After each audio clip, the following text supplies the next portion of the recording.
बहुत ही कम सामान के साथ कढ़ाई में बनने वाले ये खास्ता क्रिस्पी बिस्किट, इनकी रेसिपी आज मैं लेकर आई हूँ।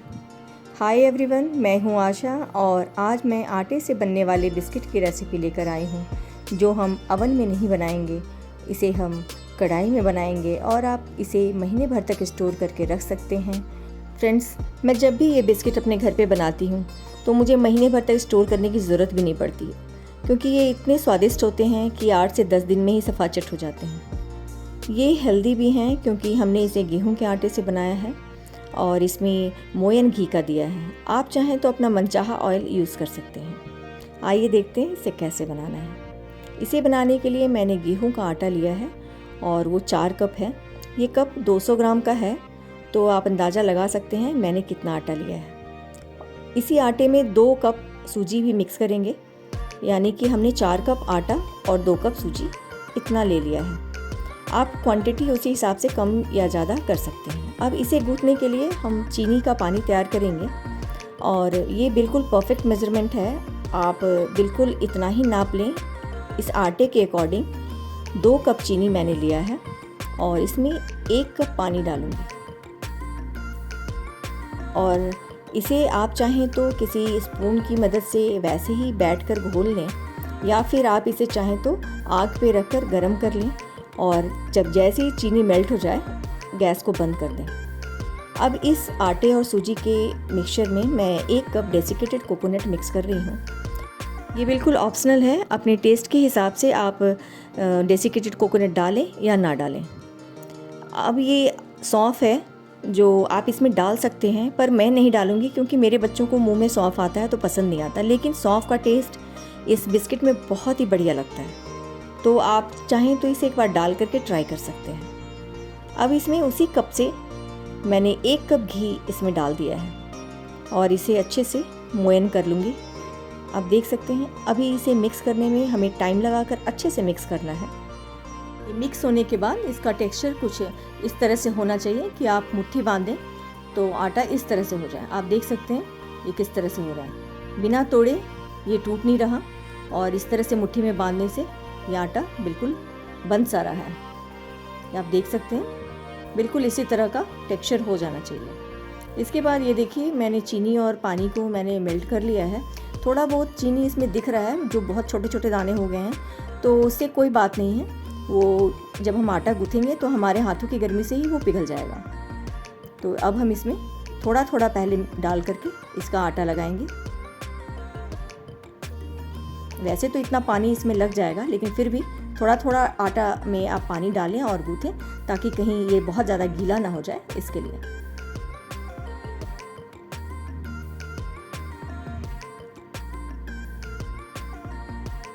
इसी तरह क्रम्बल करते हुए इसका आटा लगाना है। ये देखिए पूरा पानी जितना हमने लिया था वो इसमें यूज़ हो गया है। अब ये थोड़ा स्टिकी हो जाएगा क्योंकि इसमें सूजी है, तो अभी थोड़ी देर तक जब हम इसे रेस्ट करने के लिए आटे को रखेंगे तो वो थोड़ा बहुत अगर एक्स्ट्रा पानी है तो वो सोक कर लेगा। अब इसे हम इस तरह से क्रम्बल ही छोड़ देंगे, पूरी तरह से इसे गूँथना नहीं है, और इसे हम 10 मिनट के लिए रेस्ट करने के लिए छोड़ देंगे।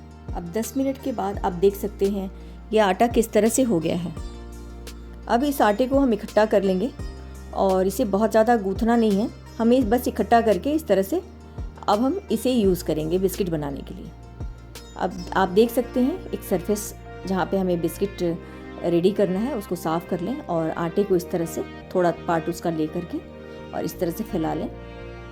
सरफेस को और बेलन को आपको ग्रीस करने की भी ज़रूरत नहीं पड़ेगी, क्योंकि आटे में इतना ऑयल है कि आपको ज़रूरत नहीं पड़ेगी। अब हम इस तरह से बेल लेंगे, साइड्स को थोड़ा इवन कर लेंगे और किसी फोक या चाकू की उल्टी साइड से इस तरह से आप निशान दे दें ऊपर, ताकि ये ऊपर डिज़ाइन सा बन जाए। आप देख सकते हैं मैंने किस तरह से निशान दिए हैं। और इसे एक कुकी कटर की मदद से या फिर कोई ढक्कन, जिस साइज़ का आप बिस्किट चाहते हैं उस साइज़ का ढक्कन हो आपके पास, तो उससे कुछ इस तरह से काट लें।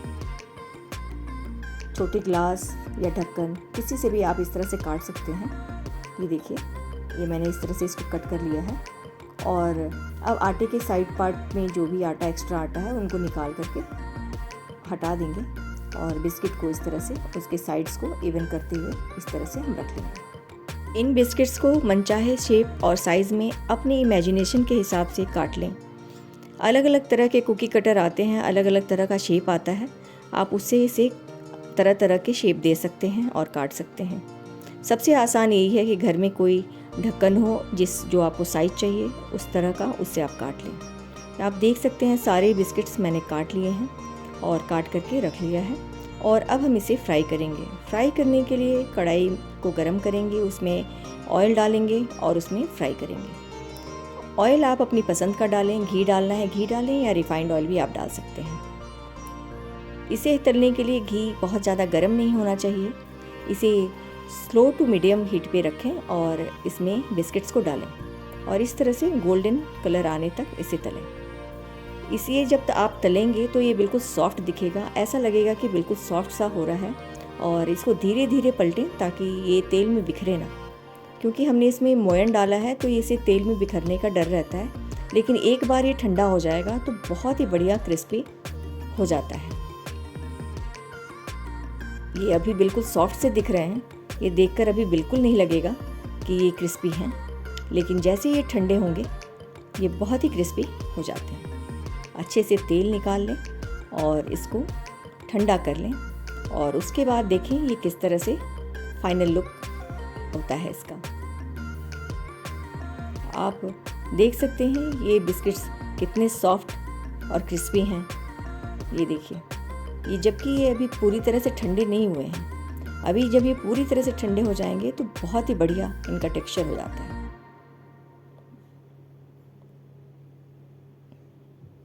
अगर आपको मेरी वीडियो अच्छी लगे तो लाइक, शेयर और सब्सक्राइब ज़रूर करें।